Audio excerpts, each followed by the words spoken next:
नमस्कार, मैं हूं मेघा सिंह और आप सभी का स्वागत है एसपीएन 9 न्यूज में। एमएनएस प्रमुख राज ठाकरे की तरफ से यहां पर कई सारे बयान दिए गए हैं। दरअसल ये बयान अभी पुणे की रैली में उन्होंने दिए हैं, एक सभा को संबोधित करते हुए।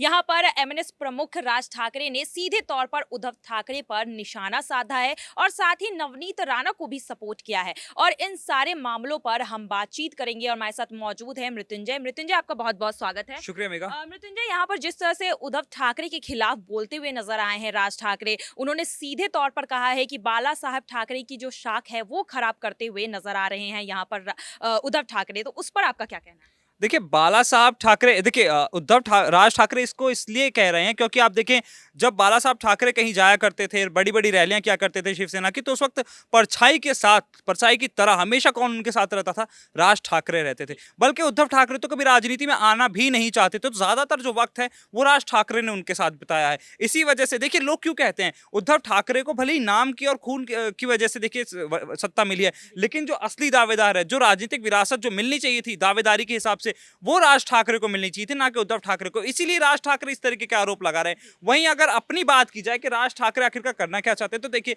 बाला साहब ठाकरे के नाम पर राजनीति करना चाहते हैं। वो जानते हैं कि बाला साहब ठाकरे को लेकर के जिस तरह से उन्होंने जो दांव खेले, अब देखिए क्या मतलब था उनका वो वीडियो ट्वीट करने का, जो वीडियो हमने अपने चैनल पर भी चलाया, जिसके बारे में इतनी चर्चा भी की, लाउड स्पीकर वाले वीडियो को, क्योंकि क्योंकि वो लोगों के जहन में उस चीज को बिठा देना चाहते हैं कि वो क्या चाहते थे, मैं क्या कर रहा हूं और ये क्या कर रहे हैं। इसी वजह से हिंदुत्व को असली और नकली वाली बात है ना, इसी वजह से बार बार रिपीट करके लोगों के दिमाग में इस चीज को बिठाया जा रहा है। जी बिल्कुल, यहाँ पर हिंदुत्व का परचम कहीं ना कहीं लहराने की कोशिश कर रहे हैं यहाँ पर राज ठाकरे।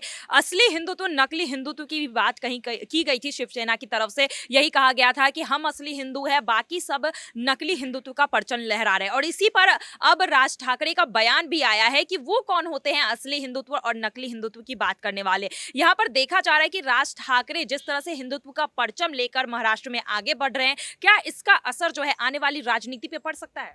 देखिए मेगा, इसका असर आने वाली राजनीति पर बिल्कुल पड़ता हुआ नजर आएगा, लेकिन बात यह है कि किस तरह से पड़ता हुआ नजर आएगा। क्योंकि देखिए राज ठाकरे अयोध्या जाने वाले थे, हिंदुत्व का झंडा खूब उठा करके आगे चले, राम राम करते, मस्जिद करते, लाउड स्पीकर करते हुए। लेकिन अब क्या हुआ, आप कूच करने वाले तो अयोध्या की तरफ। अयोध्या में क्या हुआ, आपका बहिष्कार हुआ अयोध्या जाने से पहले। आपने बड़े बड़े पोस्टर महाराष्ट्र में लगवा दिए, लेकिन क्या फायदा जब आपको मनाही करना पड़ा। और बहाना देखिए उनका, बहाना ये नहीं बनाया कि बीजेपी उनका विरोध कर रही है, बीजेपी के नेता उनका विरोध करे। बहाना उन्होंने बनाया कि मेरी तबियत खराब है, डॉक्टर ने मना किया है कि मैं लंबी यात्रा ना करूं। आप औरंगाबाद जाते हैं, इतनी बड़ी रैली करते हैं, पुणे जाते हैं, इतनी बड़ी रैली करते हैं, लेकिन अचानक तबियत खराब हो जाती है। अयोध्या जाने के नाम पर स्टॉप ले लेकर भी अयोध्या जाया जा सकता है, लेकिन क्यों? और फिर उसके बाद आप क्या कहते हैं कि हो सकता है मुझे गिरफ्तार कर लिया जाए, मेरे ऊपर झूठे आरोप लगाए जाए। कि क्यों? वही बीजेपी आपके ऊपर झूठे आरोप लगाई कि जिसके नेता आपसे मिलने जाते हैं, नितिन गडकरी उनके घर पर उनसे मिलने गए थे, वो तस्वीरें भी आज भी लोगों के जहन में ताजा हैं। और फिर उसके बाद वो ये बात कहते हैं कि मैं अपने एमएनएस कार्यकर्ताओं के साथ खड़ा हूं, शिव सैनिकों के साथ खड़ा हूं,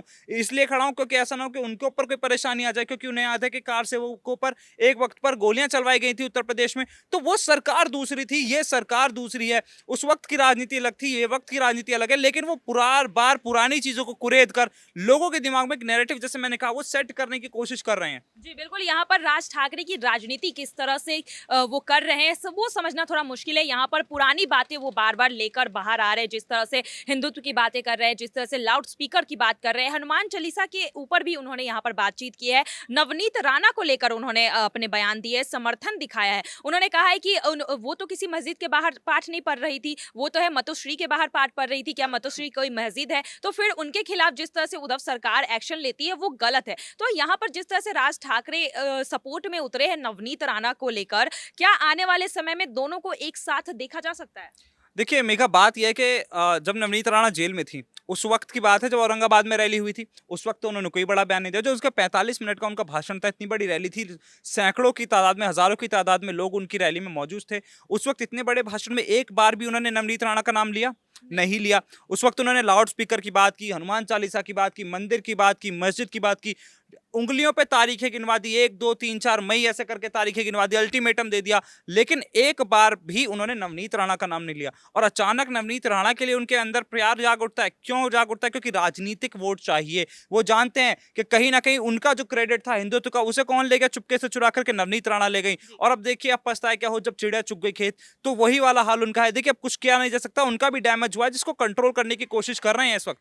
लेकिन अगर इस तरह से वो कंट्रोल करने की कोशिश कर रहे हैं अपने डैमेज को, तो यहाँ पर क्या नवनीत राणा जो है वो समर्थन दिखा सकती है राज ठाकरे को लेकर? क्योंकि नवनीत राणा के ऊपर ऐसे कयास लगाए जा रहे थे कि बीजेपी में वो शामिल हो सकती है, लेकिन बीजेपी के खिलाफ भी वो बोलते हुए नजर आई। वो ये उन्होंने यही बयान दिया कि मैं किसी की कठपुतली नहीं हूँ, कोई मेरे अंदर चाबी नहीं भर सकता, मैं अपने हिसाब से चलती हूँ। तो यहाँ पर नवनीत राणा ने तो साफ कर दिया कि वो बीजेपी के साथ नहीं है। क्या वो राज ठाकरे के साथ आएंगी? देखिए राज ठाकरे के साथ आने का नहीं तो नहीं पता, लेकिन आपको याद होगा लद्दाख से कुछ तस्वीरें सामने आई थी संजय राउत के साथ वाली। नवनीत राणा वही संजय राउत है जो लगातार नवनीत राणा पर आरोप लगा रहे थे शिवसेना की तरफ से, और वही नवनीत राणा है जो उसका पलटवार कर रही थी। लद्दाख चले जाते हैं, एक दूसरे के साथ ऐसे घूमते फिरते हैं, और फिर क्या जनता को इन्होंने बेवकूफ समझ रखा है? क्या जनता कुछ समझती नहीं है? वो तस्वीरें जब से निकल करके सामने आई, नवनीत राणा की इमेज पर कितना अच्छा खासा असर देखने को मिला है। क्योंकि देखिए कहीं ना कहीं खिचड़ी पक रही, राजनीतिक में कोई किसी का नहीं होता, कहीं ना कहीं सब ड्रामेबाजी करते हैं, ड्रामेबाजी का ही नतीजा है। अगर देख लिया जाए नवनीत राणा, देखिए आप महाराष्ट्र के लोगों के सामने ऐसा दिखाते हैं कि एक दूसरे को मार देंगे, काट देंगे,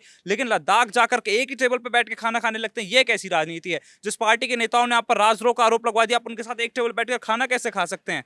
जी बिल्कुल, यहाँ पर राजनीति नवनीत राणा की थोड़ी अभी समझने में मुश्किल हो रही है। लोग भी काफी कंफ्यूज है कि आखिर नवनीत राणा जो है वो जाना किस तरफ चाहती है। यहाँ पर कयास ऐसे भी लगाए जा रहे हैं कि वो शिवसेना में भी शामिल हो सकती है, लेकिन यहाँ पर सवाल उठता है राज ठाकरे को लेकर। राज ठाकरे जिस तरह से हमला बोल रहे हैं शिवसेना को लेकर, क्या आने वाले दिनों में क्या वोटों पर असर पड़ सकता है? क्या यहाँ महाराष्ट्र की जो जनता है वो राज ठाकरे के साथ आ सकती है, समर्थन में आ सकती है?